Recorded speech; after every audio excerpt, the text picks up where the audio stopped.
Hello and welcome to today's class. Before we get into information, things you may or may not want for today's class, we are going to be essentially resting in a Shavasana-like position or a Yoga Nidra-like position. So you may want to have a bolster for underneath your knees if your lower back is feeling any sort of experience outside of neutral or really good. If in the previous class, if you did it and you wrapped the strap around your ribs and you really liked that for breathing, you could do that again for today's class just to continue sort of bringing that in. You don't have to, but you can. Where I live, it's starting to get a little bit cold out, so socks, a sweater since we won't be moving as much, a blanket or two blankets, something that you're going to feel really warm and able to rest into would be really good, as well as a blanket or a carpet or something to lay underneath your back so that you don't get cold at all. We do not want the body to get cold. We want it to stay room temp or body temperature or even like slightly warmer. So that's what you'll need for today's class. Outside of that, you should be good. You can also just lay flat on the ground with a blankie over top, and that will be enough. So we'll do a practice that has a couple layers to it. And the information for those layers is as such. So the lungs and the large intestine, they're a part of the metal element. And the spirit, so every single meridian or element has a spirit that goes along with it. And for me, the way that I understand the difference between spirit and soul, for example, because I think sometimes people assume they're the same thing. But in Chinese medicine, and also from my own personal experience and understanding, I would say that the soul is the deeper aspect of us that would be housed in the kidneys or in even the deeper realms of our existence. So the soul is something that never dies. It moves from this body into its next incarnation or takes a moment in whatever the space between life and death is and sits and waits until the next incarnation is to come. But the soul is forever and it continues to exist until, of course, incarnation is complete. Spirits, on the other hand, also come and go, but the spirit isn't the thing that's sitting and dwelling inside of you, as I would say, it's not what houses your soul purpose like the soul is. The soul for me is what houses your dharma and your karma and all of that information.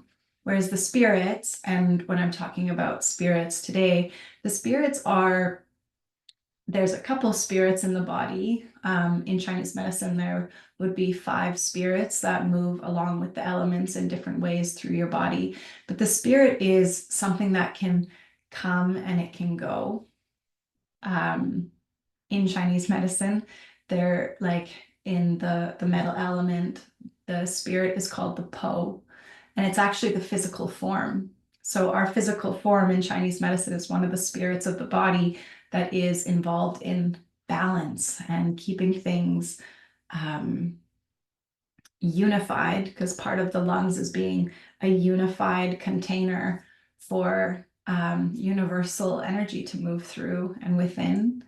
But the spirits can come and go. The spirit of the heart, for example, is called the Shen. And the Shen, actually, your Shen is always, or mostly always, convening with God and convening with divine consciousness and receiving information from above. And so, though it is your spirit, it resides in your eyes, but it's communicating with above.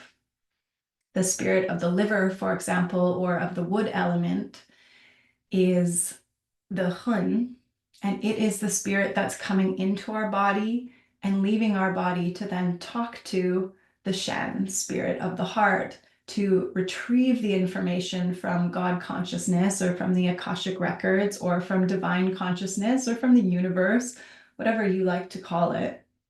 I don't like to put my name on it because then it doesn't give you an opportunity to decide what languaging or like feels the most truest for you.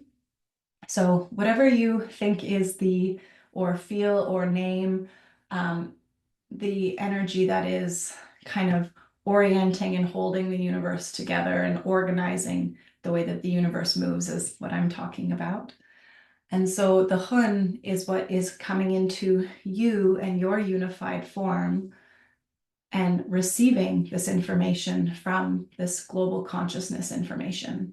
So the Hun is coming and going, but it comes and goes from the spirit of the metal element, which is more like the metal element. If you think about metal, it's structured, it has a form, although it can be melted by fire and changed. It can be hardened by cold water and holding the form really quite strong and specific. But it's metal, so it has a form, it has a structure, it has a shape. And sometimes the shape is malformed. Sometimes the shape is like it's been spread out, the metal's been spread out too thin. And so the shape is no longer, or the unification of the person is no longer strong in its form. It can be broken quite easy. Or it's melded exactly how it needs to in the moment, but it can also shapeshift and change. And so for me, the spirits are these shifting and changing and sort of the thing that's orbiting around the purpose of the soul. And the soul is held almost in stillness, in clarity, in depth. It's that like internal voice that we hear when we sit really quietly versus the like aha moments that remind us of action, which would be more for me a spirit that is communicating global consciousness versus soul consciousness, which is more personal. So when I'm talking about the spirits of the elements today, specifically the Po, which is again the spirit of the metal element, that spirit is the physical form that we live in. And it's said that our somatic experience that we have in the world is basically showing us what the experience of our soul is taking this human form. So how your body feels directly shows you the experience of your soul. So all these aches and pains are just revealing to us that our soul purpose isn't being met, that we're not holding ourselves in the balance that we were destined to pursue. And that can be really quite confronting. I'm even watching myself like, wow, okay, that's quite confronting to like feel all these aches and pains in my body. And I'm always like, oh, it's motherhood, it's motherhood.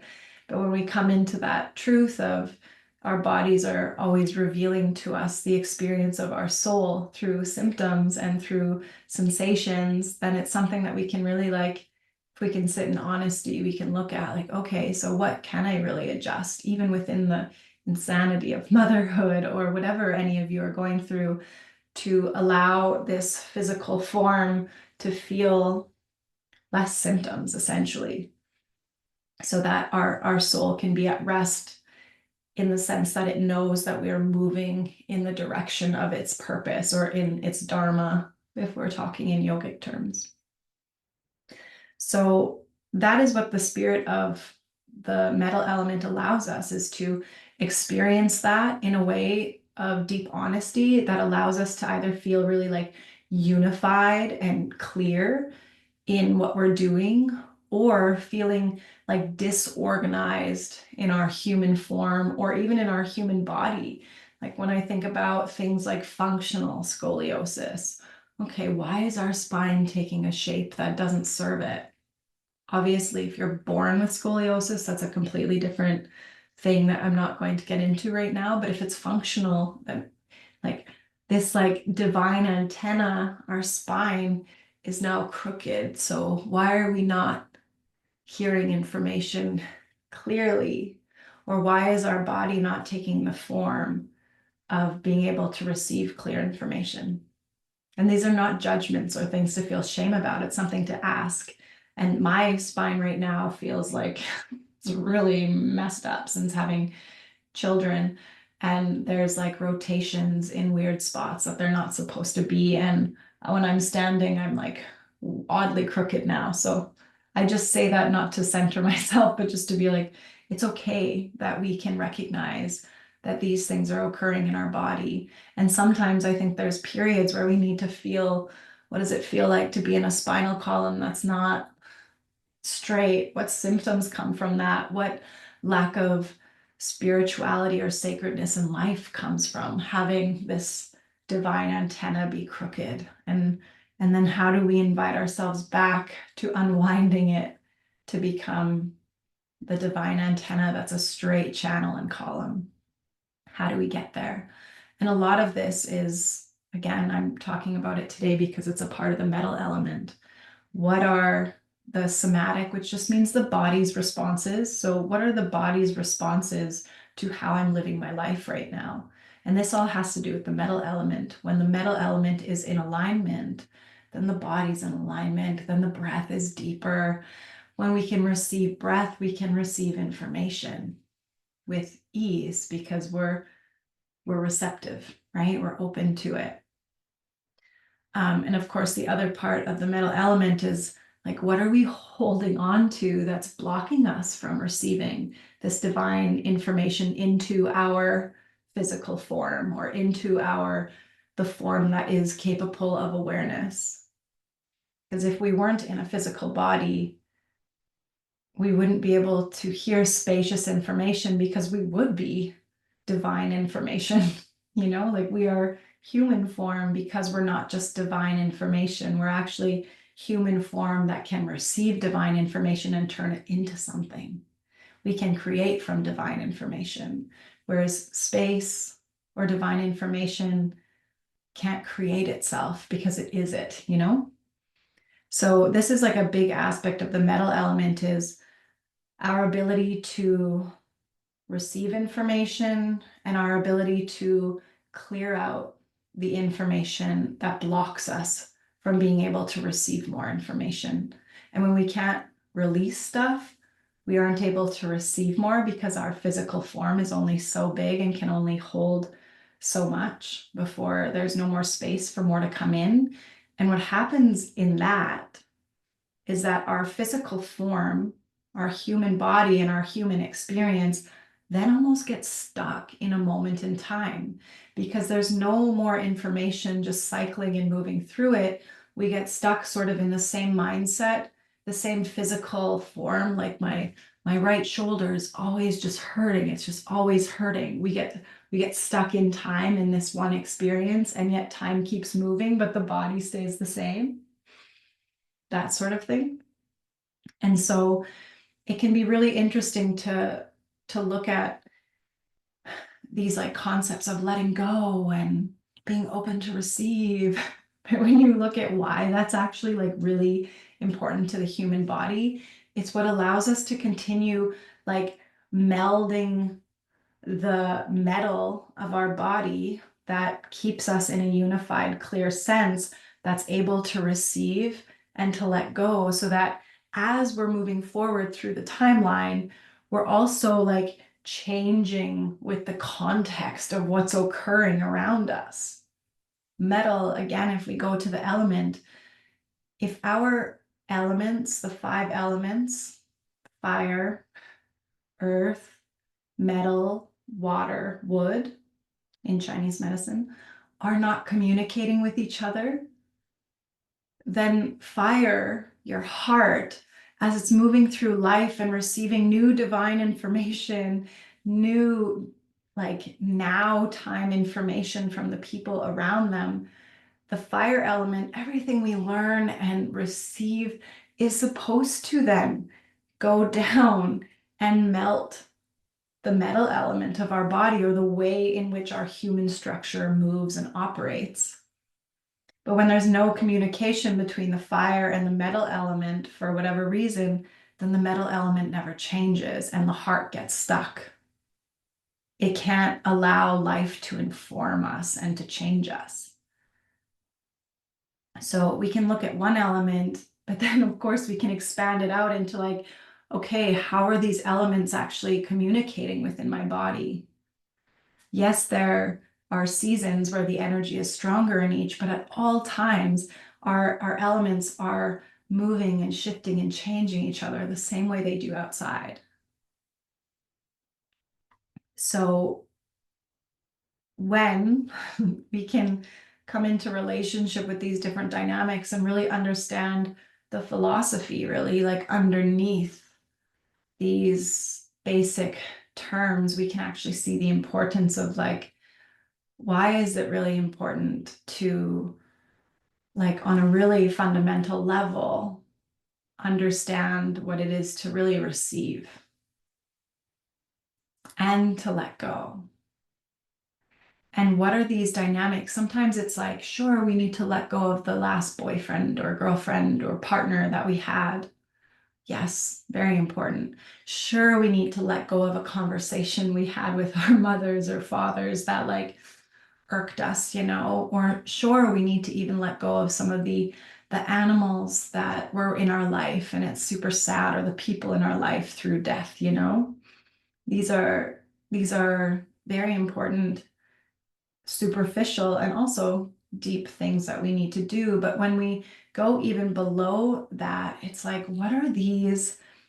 And we talk about it lots now in our culture, but these like generational traumas that we carry, or these lineage patterns. For me, becoming a mother and having a partner now that I have children with, that you don't just walk away from with ease. It's like there's really a lot to consider in doing something like that, which is not what I'm considering. But I just, when you are in this container that you don't want to leave, I watch all these patterns coming up of, for example, how my female lineage worked that don't work in today's context. And yet they're like this underlying operation system that is like malfunctioning my today systems, that creates so much stuff. And because it didn't come from me, it was just sort of built into me. Like it wasn't a response that I chose out of safety when I was a child, for example. It's something that, for, like in my grandma or my great grandma's time, was basically chosen for them to be quiet, to not talk about your rage or your feelings, to not be seen unless with like lipstick on and looking perfect, and to do your house and your domestic duties because that's your job. You know, like those weren't chosen, those were assigned things back in the day. And it has changed over time, thank God, but there's still these struggles that are happening where somewhere deep inside of the realm is like, I'm supposed to be doing all the domestication and all of the children rearing and all of these things, and now making half of the money too. And there's a lot that can come up with that. And I just watch these things. I'm like, I'm just doing these things. And I'm not speaking about how I don't like it because I'm not supposed to. And yet the new age part of my mind is like, but I am supposed to. You know, like there's so many of these random little programs that are going on in us that aren't even from us, or we didn't create them. They've been assigned to us and continue to sort of make their way down the line, that it takes a lot of really going deeper and deeper and deeper and deeper and deeper and deeper into the self, and asking really honest questions like, why is my body like this right now? Like, is this just motherhood?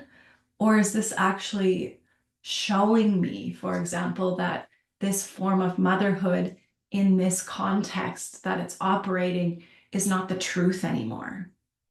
And so now, how do we uncoil this shape that I'm in order to meet today with the truth of it, and start really letting go and cleaning out these old assigned ways of existing, so that I can receive my new assignment on how motherhood works today, without, of course, murdering everybody in my house. Or, you know, like putting too much burden on my partner because I am becoming this new person, like finding this like beautiful, graceful way of flowing into the new. But it's hard because the programs are so deep. But when we really get into these, like looking at our structures and the pains and the sensations in our body, what's not working? And how do we really change it? And how much of this is happening on such a deep unconscious level? But yet our metal element or our physical form is shaped this way. I asked my chiropractor once, she does a lot of like muscle activation work. And I just asked her, like, how many families do you work with? And how often does the same gender have the same like problems going on in their body as their mother? And she was like, wow, I've never thought about that before. But actually thinking about it, I do have these two different families. And yeah, the girls have the exact same malfunctions or imbalances in their body that their moms have. And both my sister and I were talking about that, like, oh God, we got that hip thing my mom has. And this is what I'm talking about. It's like this malfunction in how the hip works, but it's actually some like deep emotional operational thing that doesn't work but has just been assigned to us that we've just continued to say yes to and hold on to it as this is how it's done, so we're just going to keep doing it that way, even though it's causing all of our hips, the exact same hip, to malfunction in the exact same way, you know? Anyway, something to think about. And that's like when we're talking about the lungs and large intestine in Chinese medicine. And when we go like really into it, these are like the things that cause the body to have issues. And when we look even today at how many children are, and of course, this has to do with like the ways that we spray our food and the crap they put in our water, mostly in America, but it's a thing. Um, but children are having so many allergies and they're having like cancer so much earlier, heart attacks so much earlier. People in their 30s are complaining about how sore their bodies are. And you're like, we should not be complaining about that in our 30s, but this lifestyle that's been created for us. And again, this is mostly in America. In Europe, there's tons of walking, and I mean, not all of Europe, but it's a very different culture. But people in their 30s complaining about how much their bodies hurt. And I even in my mom's generation, so like mid 50s to, well, onward, like it's just assumed that your body falls apart and you get arthritis and you get all of these things. And we just accept that, And yet I have my baby daddy for my first child. He's going to be 60 next year, and his body's in way better shape than mine is right now, like it doesn't have to be that way. It can be different when we are always attuning and listening to like, okay, how is my body operating? How can I, like, even just changing our posture changes our entire reality. That's why after a yoga class, sometimes you can see better. It's like your eyes are brighter, or you can hear more acutely, or you become more sensitive because your metal element got shifted and formed into its like more balanced alignment, which allows you to be more sensitive to all of the things around you. And that's how we're supposed to be, is like very sensitive to what's going on around us. Okay. As always, I went way further into that than I was anticipating going. One other layer that I would like to add into the metal element being a part of our whole entire physical experience, and our senses as well. So how high are your senses versus how low? I'm going to add one more thing there. The thing I find really interesting when you become pregnant, and especially like within the first like 6 weeks after pregnancy, because birthing a baby brings you so close to God, you're like actually the creator. The alignment in the body becomes very like just naturally close to God. So we're in alignment. And in that, women become so sensitive, like hypersensitive. I think I've shared before that I couldn't even go for a walk in nature without feeling like I was hallucinating after, because my body was just so sensitive. And that's kind of what we want, is to be this like heightened sensitivity that can feel and hear all of the things around us with such clarity. So another part of the metal element that we'll work with is the skin. So when we talk about the metal element and the spirit being the Po, which is the physical body, the part of us that is the most exterior is the skin. Our skin is sort of what unifies, again, holds together our entire form. And in our skin, we have pores, which allow us to sweat when we're too hot, or they constrict when we're feeling really cold. That's why you get like the goosebumps and your skin kind of hugs tight to the muscles, is your pores are all closing to keep the heat in the body. Now, the lung energy is actually what's responsible for the opening and closing of your lungs, or rather of your pores. And so if the lung energy is really weak, the pores might be slack and you'll just find yourself sweating. So if you've ever had like a sickness and you're just sweating and sweating and sweating, that's often because the lungs are imbalanced and so the pores are slack. Now the opposite can happen. If the lung energy is like too strong, then it can actually push the pores and have them too close, and then you have the inability to sweat and you overheat. And so what I find really beautiful when I've started not organizing, but going into my pores as like an embodied exploration, is like going and being the part that is constricting or opening my pores, is you almost see it like the same way membranes inside your body are porous and open to some things, but too small for other things to come in. And when we can embody our skin and specifically our pores, we become capable then of moving the energy into our lung channel when we're out and about, and choosing to have the energy of our body more in the lung meridian, which will then allow the restriction or constriction of the pores, which keeps more things out. So it can be very much used, that embodiment, as a protection barrier to say like, okay, I'm in a very busy place. I'm going to bring my energy more into the lung meridian and sort of constrict my pores so that I'm not taking on random energy and things around me. Or when you're with a friend that you just adore and love so much, you might relax the energy from the lungs and allow the pores to open and dilate, and allow the energy to come more into your body and equally pour out of your body, so that you become this nice open space where energy can come in and move, come in and move. Or if you're in nature, same thing, you might want to sit and meditate, and so you allow the pores of your skin to relax. And then nature can move into you with a lot more clarity, and you can move out into nature with a lot more ease. And so it becomes really interesting when you understand like your physical form is attached to your lung and your large intestine meridian, your ability to receive and let go. And if we don't even want to think of let go, it can also be like and share. So I receive nature energy into my body, but I also let go of or release my energy into nature, so that we become this like beautiful field of movement of energy within our partnerships as well. Or we can constrict and not let self out, and also not let other in. And this is all part of the metal element, is this capacity.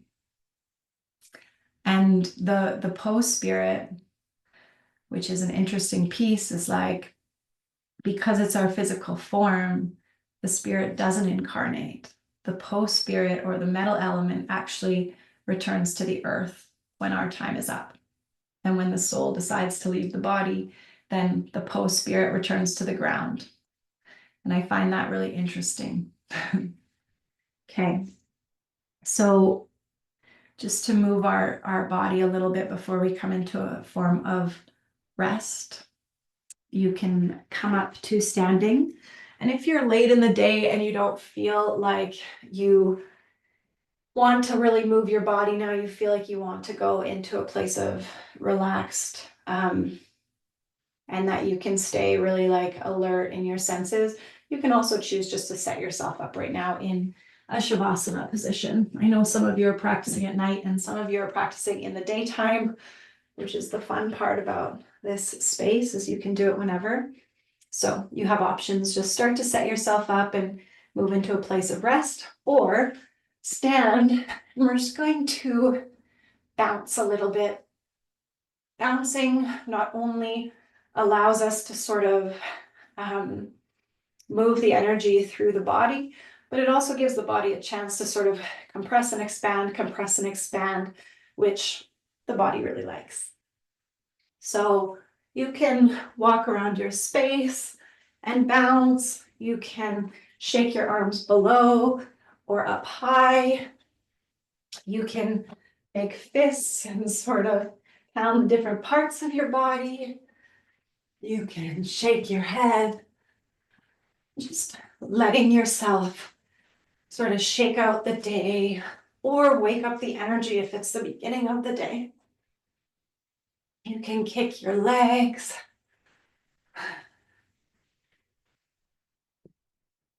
We'll do this just for about 3 minutes. And if you have a part of your body that seems to be stuck more often than not, or something you are working on, you can add extra vibration to those spots by making fists and pounding or karate chops. And if a different movement is going to be more supportive to you, you can choose a different movement.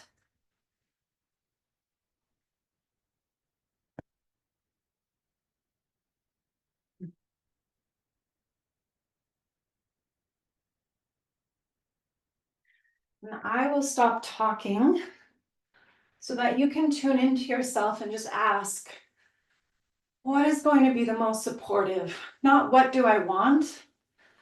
Because sometimes we just want to do nothing when action would be more helpful. And sometimes we want to do action when resting would be more helpful. So just the best you can, tuning in and saying, what brings me closer to clarity?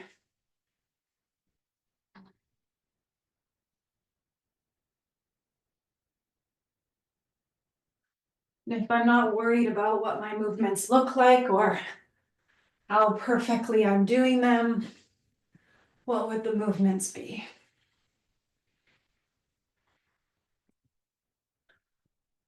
Or if I feel into my body, is there a place that is used to not moving, so it's not moving now?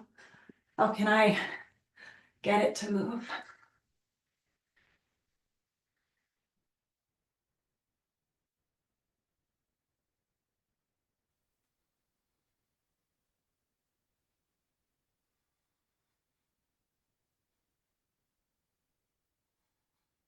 Good, 1 more minute.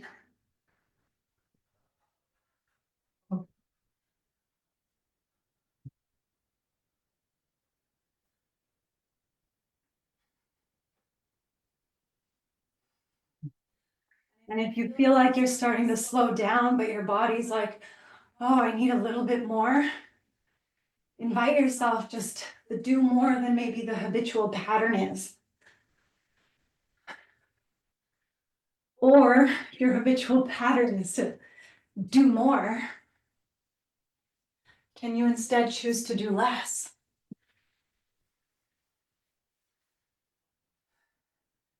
Maybe jumping.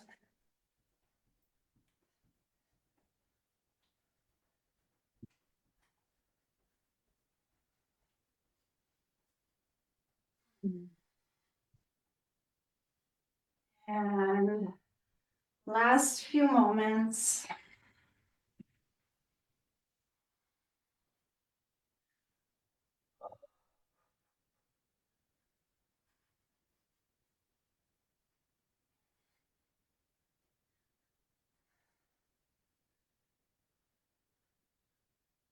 And if you're really moving, slowing down a little bit, like 50%, so you don't just shock your nervous system by stopping. Go 50% slower. And if you're like, I need to keep going, then keep going until you're ready. And then slow down by another 25%.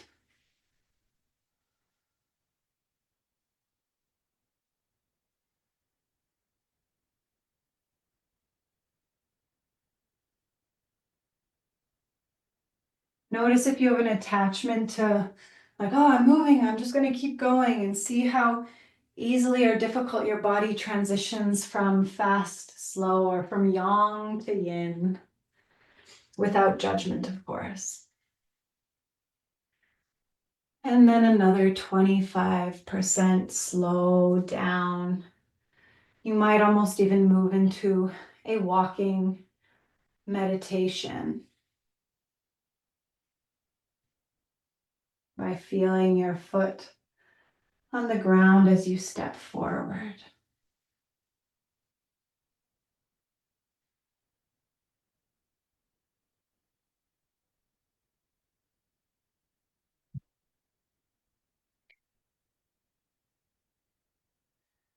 And then making your way, if you are standing, to a midway position of hands and knees on the ground, and seeing if you can stay really conscious as you get there, as if moving every part of your body was like, I don't even know how to say it, just as if it was a part of the whole. And once you get onto your hands and knees, let your spine start to move however it wants. You could start in cat-cow, or you might start in a wiggle, or spinal rolls. You have awareness as both the lung and the large intestine meridian move through the thumb and the pointer finger, letting those feel really connected to the ground. As you start to spontaneously let your spine take you on a journey. And it doesn't need to be anything specific at all, almost allowing your frontal lobe just to start melting and releasing energy into the back of the brain. So we move from organization, almost like controlling already known, into the current moment experience of what does my body need? How does my energy want to move my physical form? Or how does the energy want to move the Po?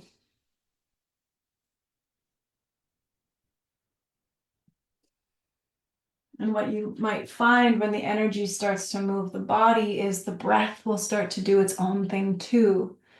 You may find it gets liquidy, or you may find it gets like, you might even find you want to like pucker your cheeks and like flutter your lips, and just allowing the breath to do that without your mind taking over and being like, oh, it shouldn't be that way. That's weird. Oh, look, I'm breathing differently. And just trying to stay with the energy moving the physical form and the breath spontaneously doing whatever it does. And if you've practiced yoga, that might be really difficult, and that's okay.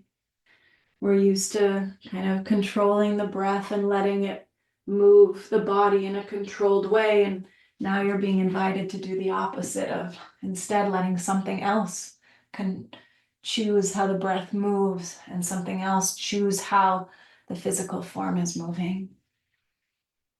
And eventually, when you feel ready, you can move into a child's pose.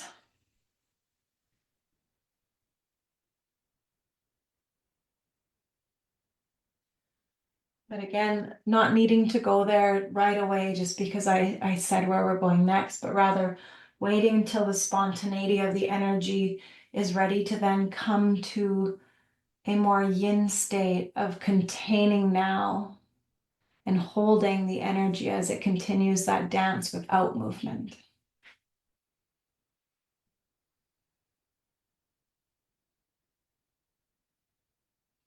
And if you get to child's pose and it doesn't feel true to find stillness, then let your body, even in child's pose, continue the undulation or whatever it is, the movement you are inspired to take to continue, even in this more still form.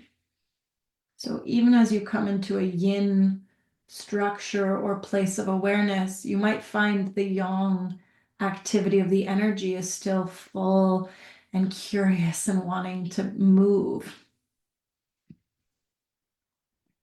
And we make space for that, for the truth to always be doing what it needs to be doing.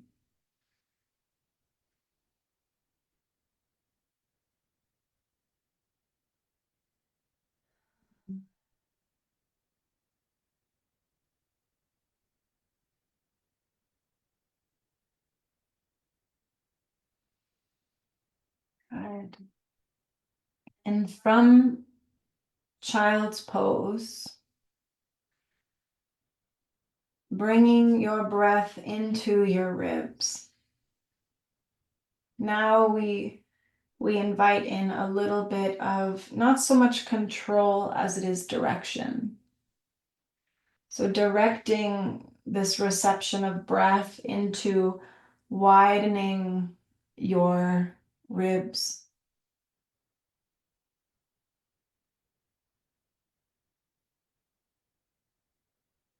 Specifically the sides and the back of your ribs.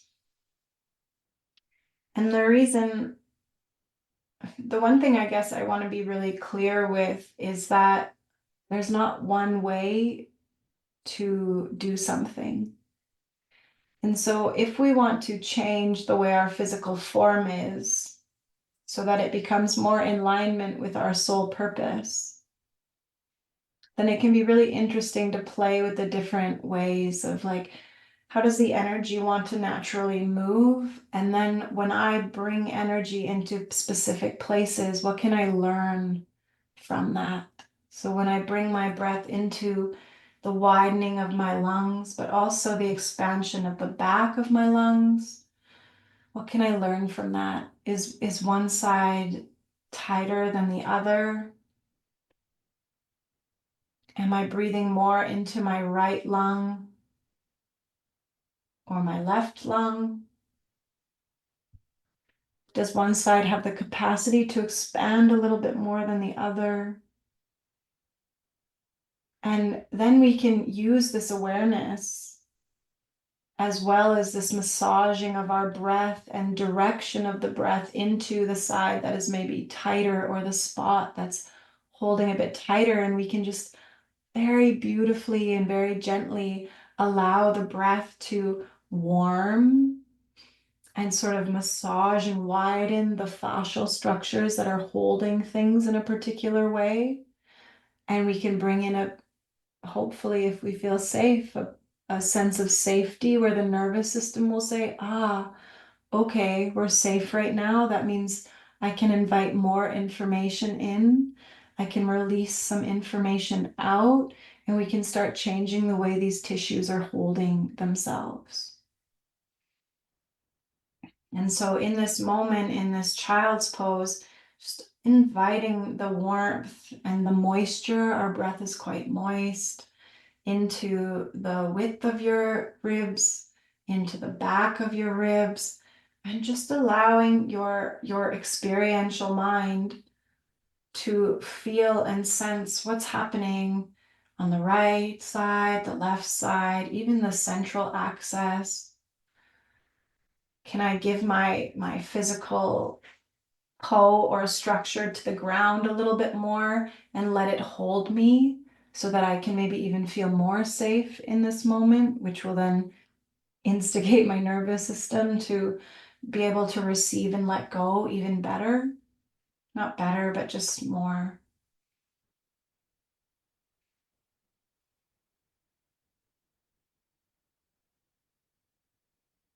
Or maybe some of us are needing to invite the mind to come back into the body and into the present state in order to start to feel safe or to sense the room in a present way that reminds you, hopefully, that your space you're in right now is safe for you to become more present and more rested.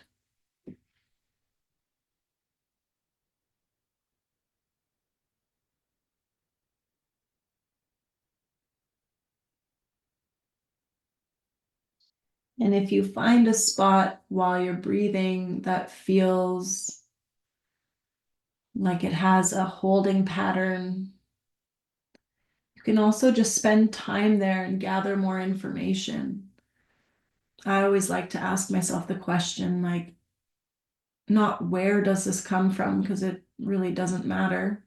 It's a past thing that can't be changed anyways, but rather spend time in it, just gathering information of like, okay, this place is tight. That came from some reaction to something. Is that thing still happening in this moment? Yes or no? Okay, maybe it's not. So in this moment, is it possible to feel safe enough in myself that my tissues in that one spot are willing to like just allow a release and an expansion or an unwinding of the fascia? And when I have that moment of unwind, can I remain so present and in the felt sense of safety that I can now bring this moist, warm breath into this newly released space and just sort of use this moist, warm breath to massage the tissues and allow my nervous system enough time to rewire its experience of how my body holds itself in this one place.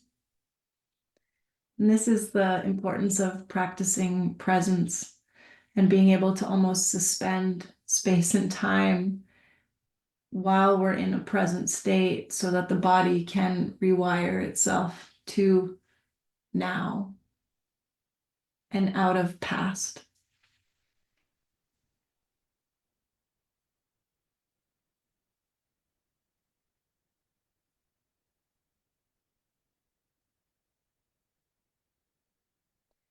Now you can stay in child's pose if this is feeling like the position for you. When you feel ready, and again, it's waiting for the inner impulse to make the decision instead of the mind or the part of you that's programmed to be good and follow my instructions. I'm giving you permission to wait till your inner impulse says, like, okay, I feel really complete in this position and I'm ready for the next one. And that might be right now, and it might be in 5 minutes. And the perk is you can choose whenever you want because you're in the safety of your own space, hopefully. You can make your way onto your back, or if you're feeling like being face down is really potent for you, you can lay on your belly too. If you are pregnant, you can always lay on your side with a bolster between your legs and a block underneath your head. But coming into a position where you can really like let the ground hold you. So again, a block underneath the backs of your knees, or a bolster can be really helpful. If you're feeling like you want to actually open up the chest a little bit because you're feeling a bit trapped in the front of your body, you can very much choose to come into a position with the bolster along your spine where you are a lot more open, and you can move out of that position whenever you want. But I won't be guiding you in and out of the positions. It will be your own inner impulses that take you there. I do recommend, if you are going to lay on a bolster, that you do put a block underneath where your head is so that your head is higher than your heart. Like when you feel ready, and of course, moving in a way that allows you to stay with the present sensations in the body and sort of allowing the movement of these sensations to take you out of child's pose and into the one that feels the most correct after that. You can wrap yourself in a blanket to keep warm. Make sure your feet stay warm.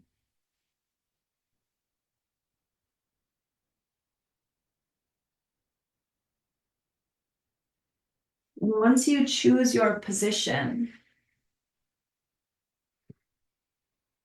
coming or returning if you left, back into this breathing into your ribs.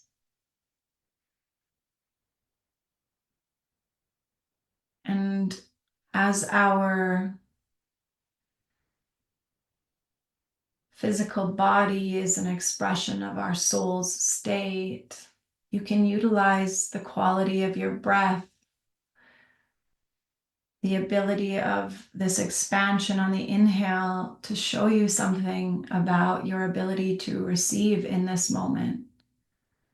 When the breath is short and tight, it shows us that we're not actually able to receive much in that moment, and not just breath, but other people's help, our partner's touch, our children's needs, our artistic creativity, insight from the divine or from global consciousness, anything. And sometimes we don't need to receive more. The focus is more on letting go. And so when we can understand that dynamic, it's like, what do I need to focus on? My lungs and relaxing them? Or can I instead focus on my large intestine and inviting it to be able to release or share or let go? And so while you lay here in your chosen position, invite yourself just to move through your body in a really present way and ask, is my breath really full? Perfect. I'll stay with that. Is my breath really short? If the answer is yes, you can invite yourself to explore. Can I let myself go deeper into the ground or whatever is holding me up and let it support me? And you might work with that dynamic for the next 45 minutes or 3 days. Like, how can I let something else support me? How can I allow myself to release into something so that I can be open to receive? Or we bring our awareness into our large intestine and we spend the next couple days there tending to the large intestine. How can I invite the large intestine to feel like it can release what it's holding? How can I allow myself to feel safe and trust that there will be more to receive so that my large intestine doesn't feel like it needs to hoard? Or maybe you're in a time where it does need to hoard a little bit, and then it's finding where is that dynamic that will allow the metal element or my physical form to feel like it's really in its truth.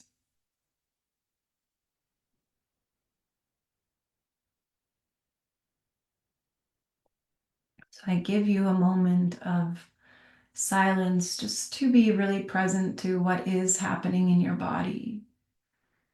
And I don't say this lightly, but to really offer whatever is happening deep gratitude,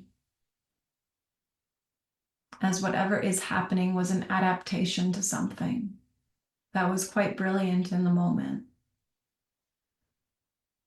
And it's our loving effort to come back to the present moment and invite ourselves to be with our systems and see what does still need to be happening and what can shift and change in this moment due to the context that we're currently in.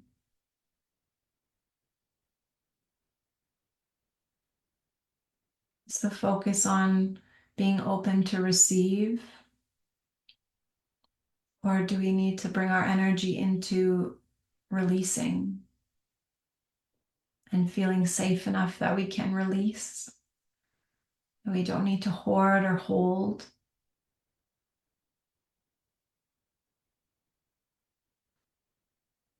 And I'll add a layer to the metal element. The emotional layer is grief. And sometimes worry, a specific type of worry can come up here, which is where we hold, like, I don't know if something will come if I let go of this, and then I'll have nothing. There's a worry that can come or be a part of the story. And of course, sadness. And so as you start to become really sensitive in these tissues, if any of those emotional layers come up, invite them in if you feel safe to, or if this is a moment to. Let the tears come, let the grieving come. Acknowledge the worry that comes with letting go or receiving. And continue to give yourself into the ground for as long as it feels safe. Breathing into your ribs.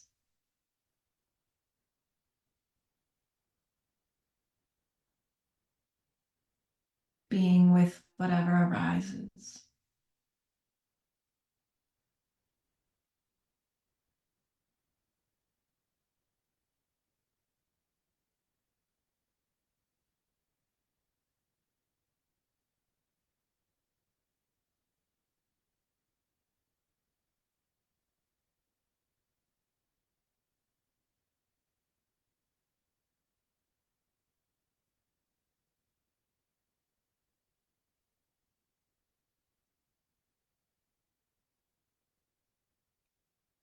Inviting yourself to stay with the experience, even if it feels unfamiliar or uncomfortable. But if it ever feels like it's becoming unsafe or like you don't feel you have the capacity to hold it, you can always pause, change your position into a fetal position, and come into or stay with the breath in your ribs.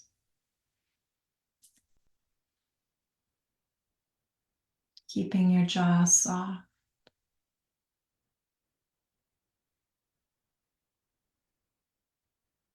Breathing into your ribs.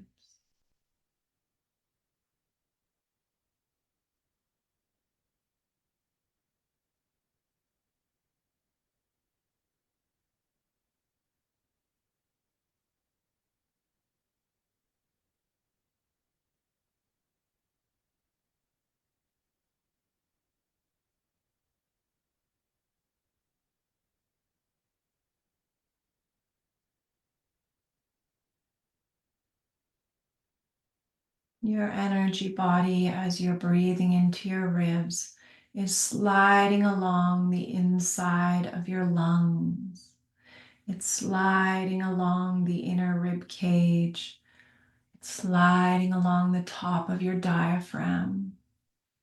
And as the energy of your lungs are sliding around these physical forms of your body, you're just noticing, is there places that need more breath and moisture and warmth from my breath? Is there a side that's not expanding as much? And can I just continue to bring my breath into those spaces as I allow myself to be held by the ground? And some of you might just be in the letting yourself be held by the ground on repeat. Just releasing into the ground or whatever's underneath you. We have all of this time, which is so beautiful, to entrain and rewire what's possible for us in this moment. And often what needs to be shifted doesn't come from this intense level of doing as much as it does from releasing and receiving, so that our form can change through this feeling of safety and through so much space that our elements can begin to form the relationships that are always there, but that might be locked or operating in an imbalanced way.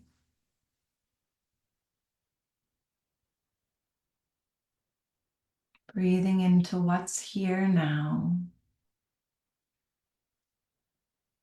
and inviting the shift into what's coming.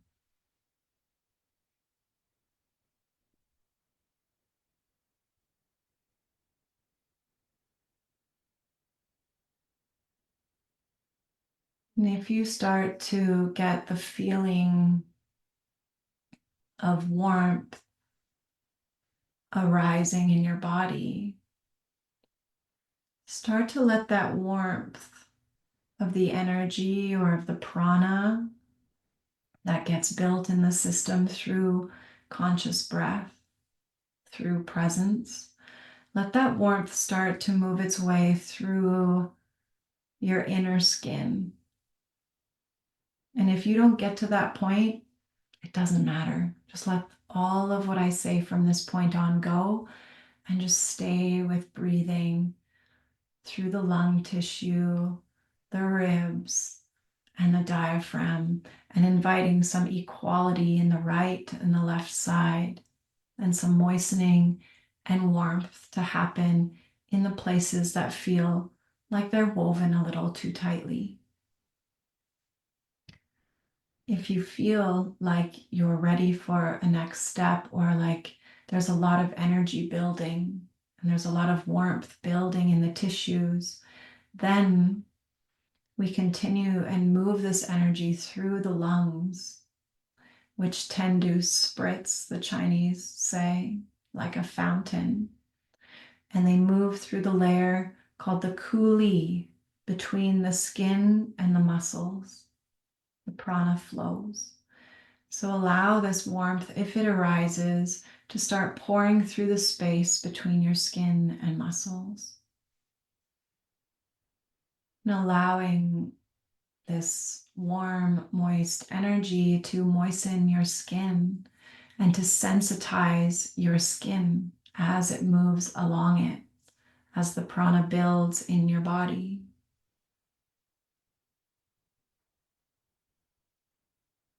And notice if your forehead starts to crinkle, and see if you can again relax the energy in the mind from the frontal lobe into the experiential brain at the base of your skull, so that instead you're experiencing what the body is experiencing instead of making it a visualization from the mind.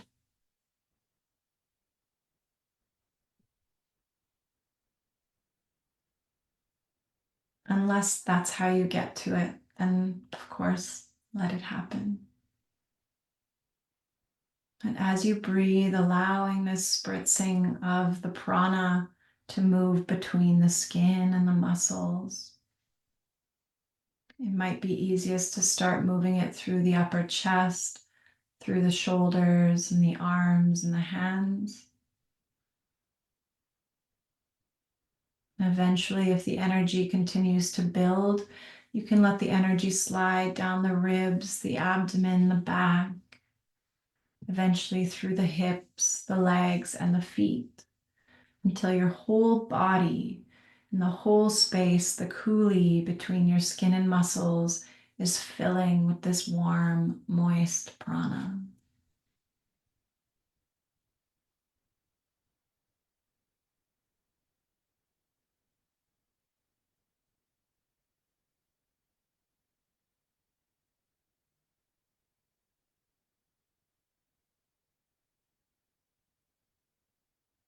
You're being entirely held by whatever's beneath you. And every moment, the best you can, giving deeper and deeper into that holding so that your large intestine doesn't have to hold right now, but rather it can trust that you're being held.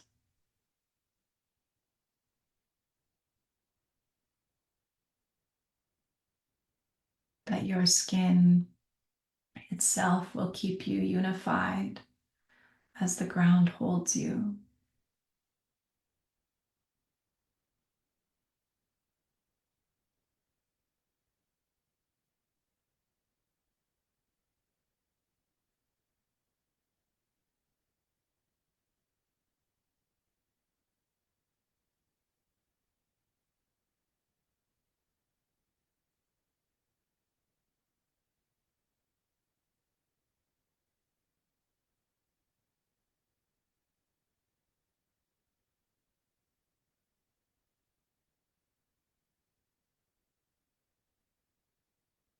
Filling, filling, filling. And as you fill, there's equally an unraveling of all the places that have been created to hold.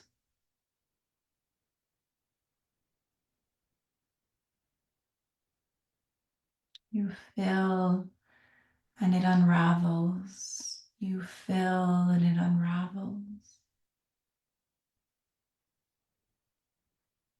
Until eventually your body becomes so full of prana that your pores naturally want to open and allow this filling to fill the space in the room around you.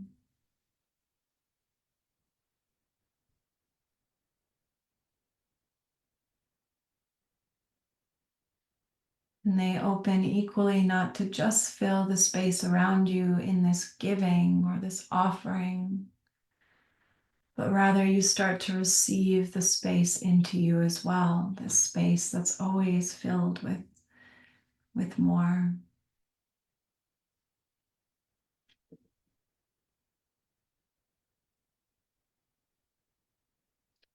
Purnamida, Purnamidam, Purnat Purnamudachyate, Purnasya Purnamidaya, Purnameva Vashishyate.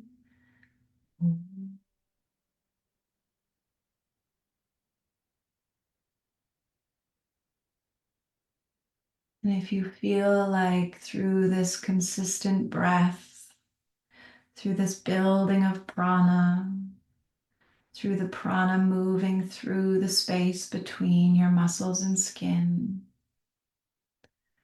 through the prana eventually seeping its way out of your body to share with the environment around you and to receive the environment into you if you want.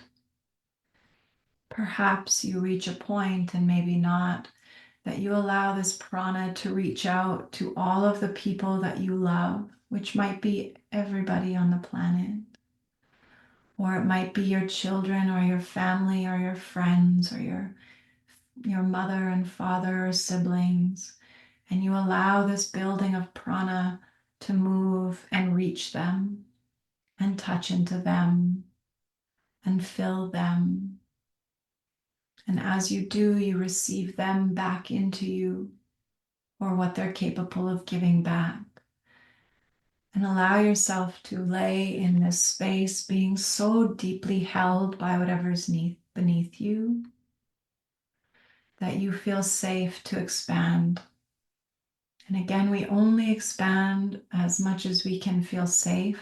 So some of you may still be just breathing into your lungs, into your own tissues, into your own bones, and into your diaphragm. And some of you, if it feels really in the deepest of truth to like reach yourself beyond and expand and give love and give your prana this fullness, this purna. And you feel you can be this open vessel that is giving and receiving equally, not just emptying, but filling and emptying equally. Then you can do that too through the pores of your skin.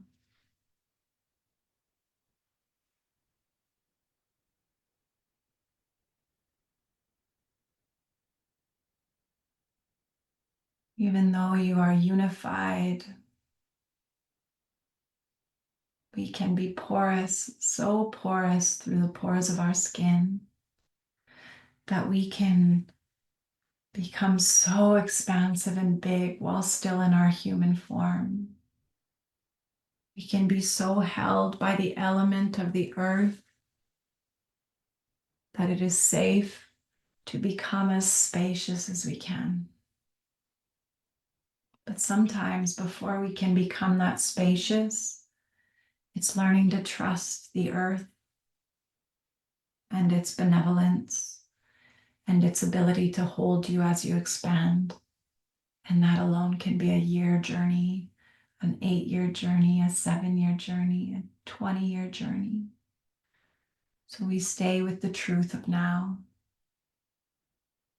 so that our metal element can take its natural form in this moment. And we can remember that that form is always changing as the context and the heart experience life. Now, if you are expanded beyond your human form, the next, or as your energy is moving through the kuli, start to invite your pores to slowly begin to constrict so that your energy starts to come back into your body, into your unified form, and into this present moment of your physical form laying on the ground. And not doing it fast where it feels like you're unplugging from the purna of life or the fullness of the universe, but rather yielding your energy slowly through your pores back into your body and constricting your pores so that your body becomes the vessel that holds your prana. And so that you don't feel scattered, but rather you feel really clear and unified in your potential and possibility. That your metal element can feel clarity.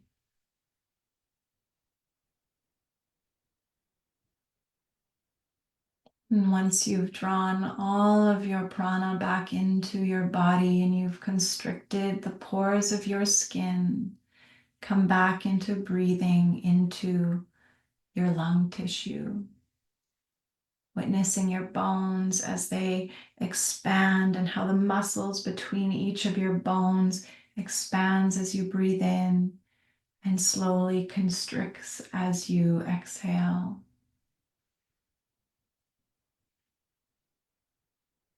How your diaphragm so beautifully expands downward and outward as you inhale. And as you exhale, how it comes back into center and up, pressing the air out of your lungs as you exhale.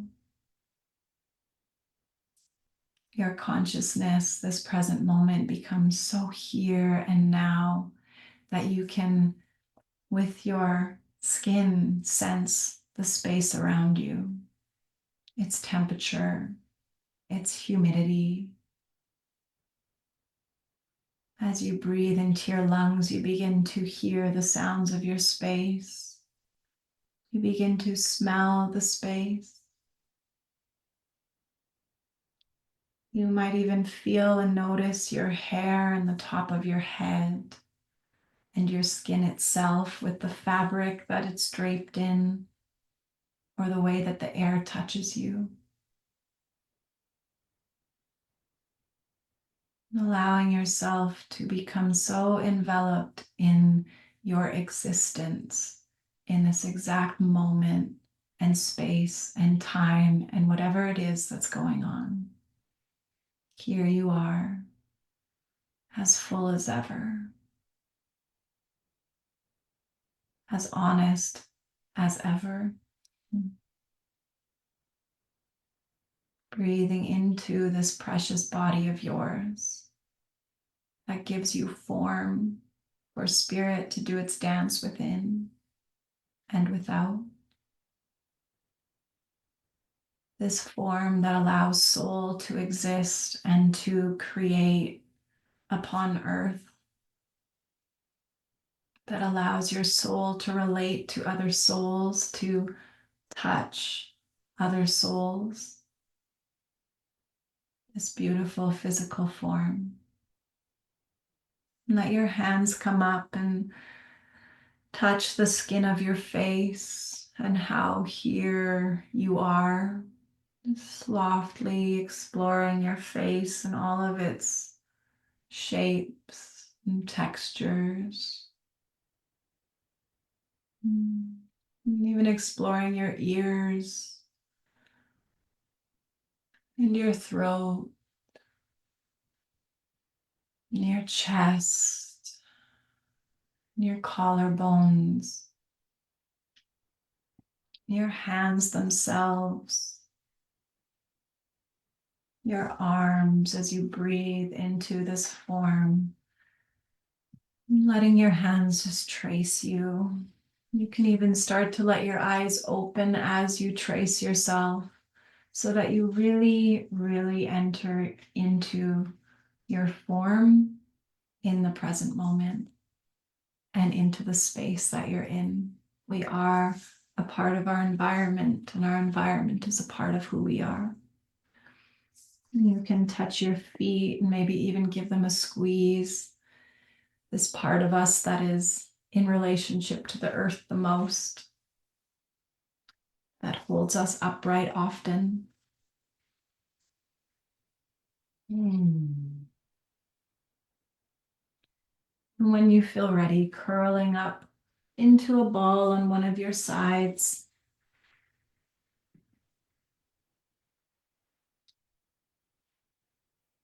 And placing your top hand on the ground and really allowing yourself to feel the ground underneath you. Acknowledge all that it offers us.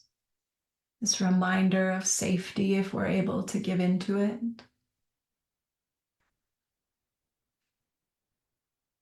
And you can choose to stay here or press yourself up to seated with as much grace as possible.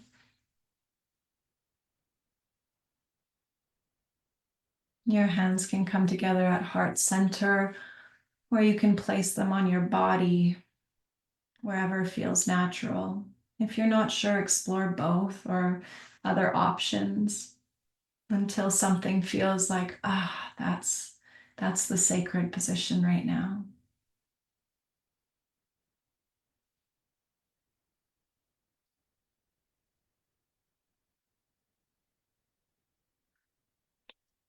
And in this moment, share with yourself, whether out loud or silently, 3 things that you are in deep gratitude of that are related to you and the way that you exist in this world.